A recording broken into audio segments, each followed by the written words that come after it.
Pam pararam, pararam, pararam. Pam pararam, pararam, pararam. Pam pararam, pararam, pararam, pararam. Favela.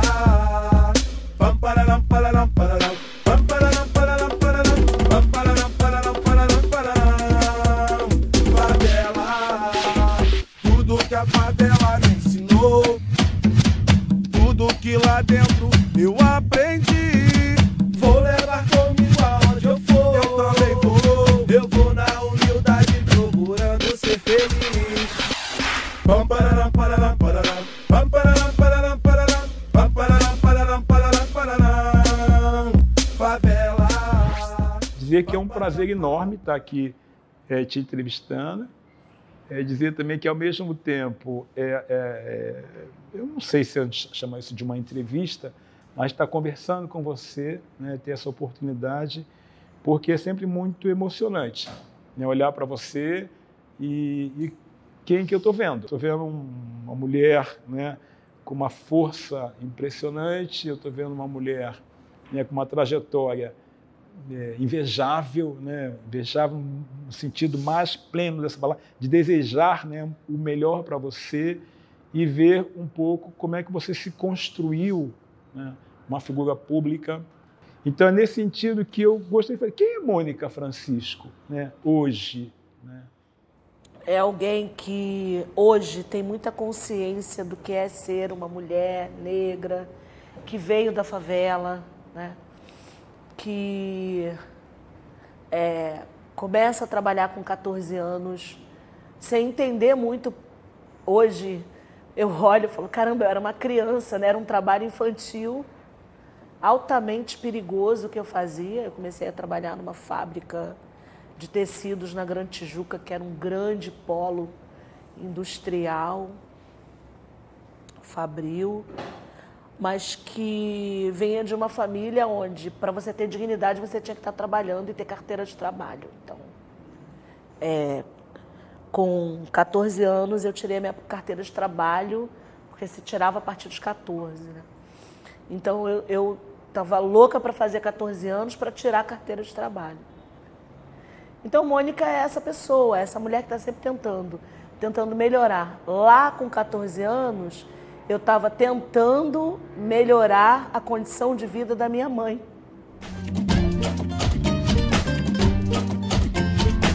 Como é que você dialoga hoje com esse campo que a gente atua, né, que é o campo dos movimentos sociais, de uma diversidade enorme, em que a questão da religião tem um peso, e esse título de pastora também, e se isso te ajuda, se isso traz alguma complicação, como é que você lida com isso na relação com esse entorno político que a gente atua? Primeiro eu vou falar da feminista, né? Então, para que as pessoas entendam, já que feminista é um termo, né, que tem a conotação de uma mulher, né, autodeterminada, que tem autonomia, né, que tem liberdade de escolha, né? E aí eu venho elaborando sobre, será que eu sou feminista mesmo? Mas eu deixo essa apresentação de feminista porque é a forma mais fácil das pessoas entenderem mulheres que, de alguma forma, se contrapõem ao lugar que querem nos colocar. Então, eu tenho dialogado um pouco com o mulherismo africana, porque eu entendo a nossa relação de mulher negra, principalmente com os homens negros. Porque se a gente for pensar no encarceramento no Brasil, os homens negros já estão presos, então Maria da Penha é só mais uma coisa para eles. Olhando para esse lugar a partir desse lugar de mulher negra, de favela, que entende quando a gente tem que se colocar, porque os homens pretos não podem falar, porque senão eles ganham um tiro na cara, mas mulher ganha também, mas a gente ainda consegue, é a mãe preta que vai lá e entra na frente do fuzil do policial, né, que a gente vai para a rua fazer contraponto à opressão. Em relação à igreja, quando eu chego nesse lugar da igreja, eu já sou uma pessoa que estou ali mobilizada na comunidade, atuando. Então, nessa minha relação com o campo religioso, por onde eu passei, onde eu estou, tinha a Mônica militante. Fala um pouquinho como é que foi tua chegada nessa universidade, né? Quando eu chego na universidade com todas essas contradições, aos 38 anos, né? pela política de cotas, com uma turma jovem, mas também com muitas pessoas na minha faixa etária, para fazer ciências sociais, um curso muito elitista, em que eu chego na sala atrasada do trabalho e a professora diz o seguinte: a minha aula começa às 18 horas. Se você não tem condição de fazer a minha aula, eu sugiro a você que não faça. E eu não tinha nem sentado. Eu entrei. Isso numa turma de ciências sociais, na UERJ, cotista, e você ouve isso. Mas ainda estava muito latente a questão das cotas e do quanto isso poderia prejudicar a produção da universidade, né? Mas eu ainda não tinha letramento racial o suficiente, então eu chego ouvindo isso, né? E assim, eu não sabia o que fazer, se eu sentava para assistir a aula, se eu saía. Uma vida que segue. E também chego à universidade fazendo, paralelamente, o curso de crioula, que era feito, coordenado pela Magali de crioula, que era professora no Serviço Social da UERJ, sobre a teoria e as questões políticas da diáspora africana nas Américas. Então eu me enfiei no curso, e aí eu saía do curso, coordenado pela UT do Texas, com professores negros, com ênfase no feminismo negro. Primeira vez que eu vou ouvir falar de interseccionalidade, volto para a aula. Para os teóricos europeus, para os professores brancos, para aquela dinâmica elitista daquele momento. Toda essa dinâmica que tinha, né, que encarnava exatamente essas contradições que você estava vivenciando num campo teórico, do campo das reflexões, mas que na prática, né, você estava fazendo ali acontecer as coisas. Foi o seu enfrentamento a partir lá do Borel, o Ocupa Borel, a criação da rede. A gente estava muito à frente, né, da militância de organizar as mulheres no Borel, ali no entorno, né? A gente vai fundar a primeira associação de mulheres do Borel, Indiana e adjacências, junto com a falecida Dona Lourdes, né? Que era uma grande liderança da favela indiana, né? Muito batalhadora nesse sentido de manter a favela ali, de não deixar a favela ser removida. Hoje todo mundo fala favela é cidade. A gente cria esse termo dizendo favela é cidade, afirmando isso, pensando memória, né, a partir da experiência do recém-criado Museu da Maré. E aí surge a primeira ocupação lá no Santa Marta. Opa, vamos atrás do Itamar para saber o que está acontecendo, o que é isso, né? 2 anos depois, né, as UPPs chegam no Complexo do Alemão e no Borel. E a gente vai dizer, opa, já ouvindo você, já conversando sobre... Sônia Fleury fazendo, nossa coordenadora, uma série de discussões inspirada na experiência da Cidade de Deus, do comitê comunitário. A gente chama o povo no Borel e a ideia era meio que copiar o comitê comunitário, mas a gente acaba construindo a rede de instituições. Para cada um tem um nome, mas o nome era a Rede de Instituições do Borel, né? Que era um grande fórum, pensando na experiência da agenda social, um grande fórum para discutir com quem estava chegando, discutir com a tal da UPP social e com um comandante da UPP que havia vindo do 7º Batalhão, um batalhão que quem é de São Gonçalo conhece, e a gente pensando, a gente tinha vivido, né, uma série de situações difíceis nesse contexto desse batalhão específico. A gente estava proibido de fazer um monte de manifestação, as pessoas desceram, a gente fez inicialmente uma intervenção cultural com a bateria da escola, mirim, parte, né, alguns, dados pingados, aparecia a bateria toda, né? E aí a gente chamou o MC Leonardo e o Léo foi e tal, e começa. E o pessoal fechou a rua espontaneamente, porque era tanta gente que as pessoas não estavam saindo. As pessoas saíram. E aí alguém falou assim, alguém grita na multidão, o povo quer subir o morro. E não podia. E o Machado, nossa, quanta polícia, quanta polícia, quanta arma, porque era isso, né? Fuzil em profusão. E vamos subir o morro. E o povo sobe o morro e os jovens fazendo cartazes e vira um carnaval com comissão de frente, com alas. E a gente sobe o morro, chega no final do morro, aí o pessoal começa, eu só quero ser feliz. E vira uma carnavalização e a gente, do ato, e a gente escreve uma carta para o então secretário de Segurança da época, José Mariano Beltrame, pedindo explicações sobre o toque de recolher, porque era para aquilo, né, o ato. E ele responde dizendo o seguinte, que a guarnição foi surpreendida no alto do morro, numa área muito perigosa, com o aviso de que haveria uma suposta invasão de grupos rivais à antiga facção e para proteger a vida dos moradores. Eles pediram aos moradores que não circulassem, pediram aos Tudo moradores... para nos proteger. Para proteger os moradores.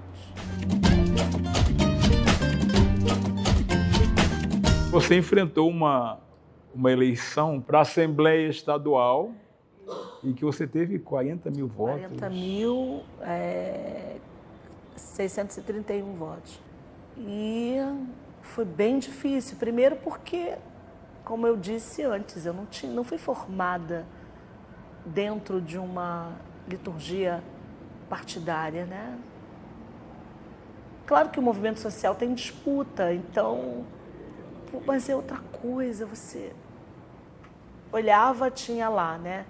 O figurão que tinha sido vice-governador com séculos de Alete. Uma maioria bolsonarista vociferando e na postura corporal de valentões e, sabe, no corpo mesmo, na postura corporal. Depois a gente vai olhando fotos, imagens, e tem uma imagem que eu estou falando sobre o racismo que eu sofri dentro da Alete e que outras companheiras sofreram também.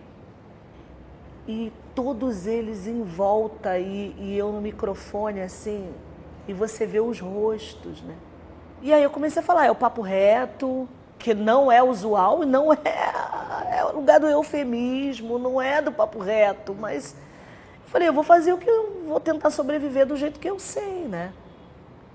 E tentando ir para o diálogo, evocando a mediadora num ambiente que não estava propício para mediar nada, muito pelo contrário.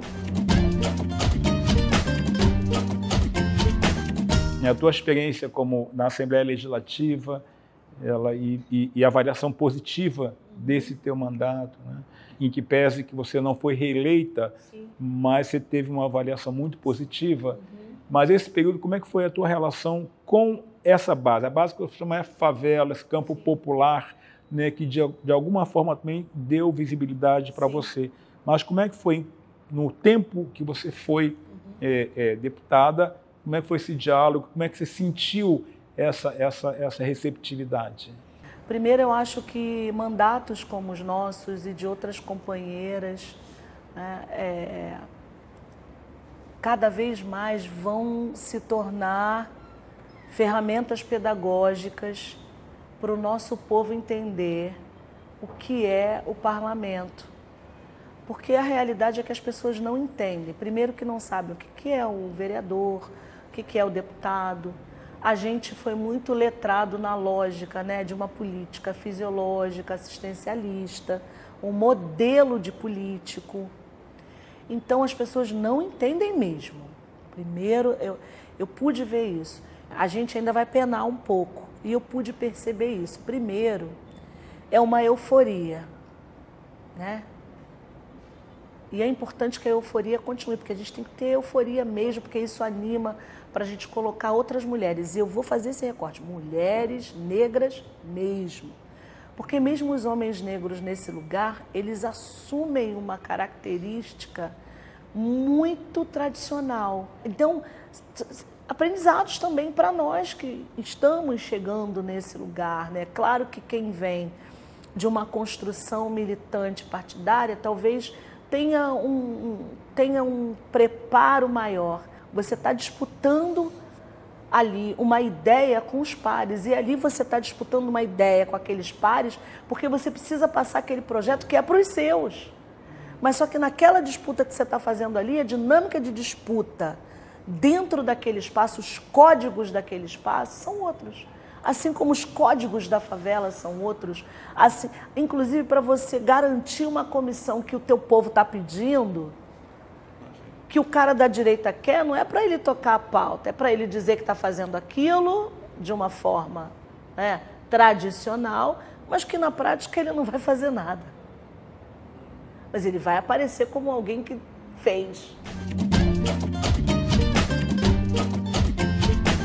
O que mudou nessa favela, né, de quando você entrou nessa militância e você foi acumulando, e hoje essa conjuntura que a gente está vivendo no Rio de Janeiro principalmente, o que se destaca assim como mudanças, né, como questões para a gente poder continuar pensando o Rio de Janeiro e as suas favelas?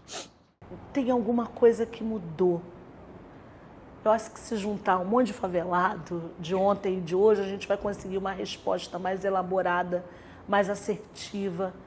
Mas também tem muita beleza, tem muita força, muito desejo de que a favela seja olhada de outra forma.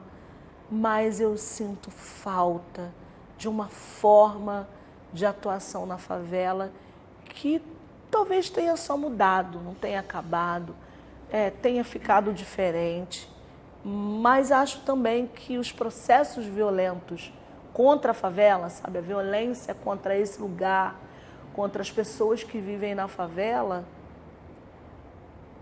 a própria ocupação, se a gente for olhar para o Borel, vou voltar para o Borel e para algumas outras favelas que a gente conhece, né? A ocupação por outros grupos, por exemplo, de nordestinos, né? Na favela, que são pessoas que estão muito ligadas ao trabalho, que não estão tão ligadas na organização comunitária.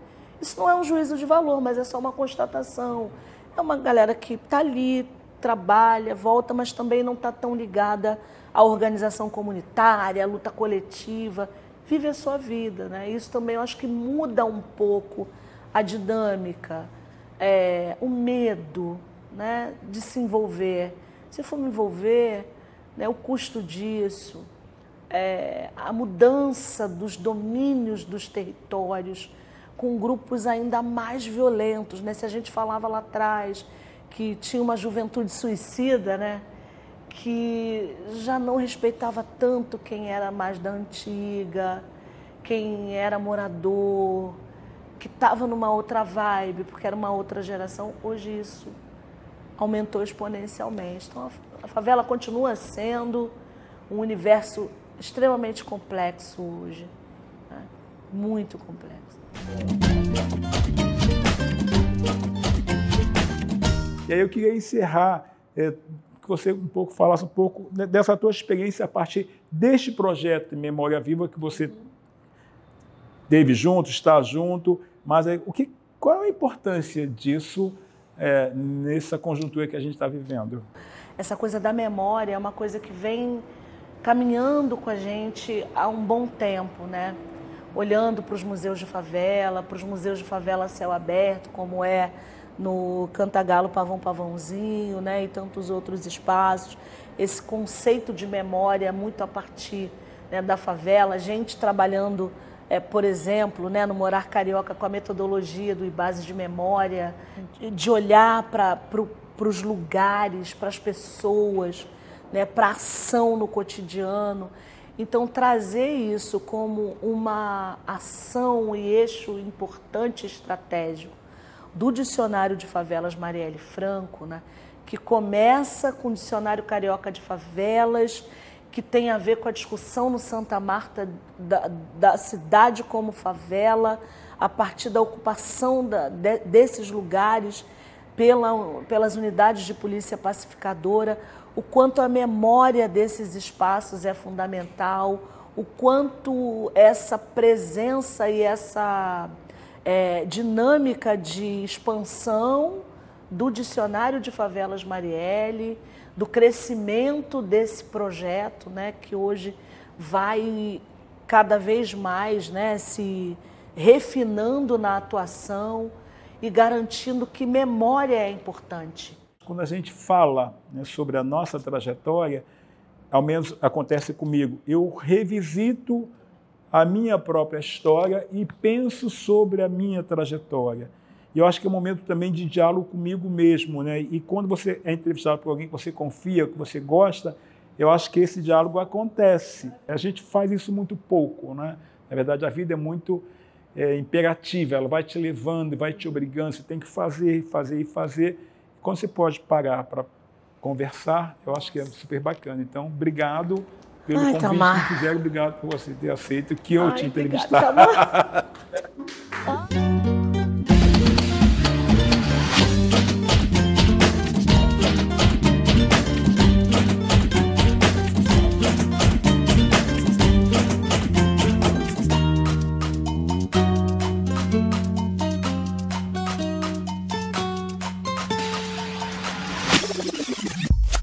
Bye.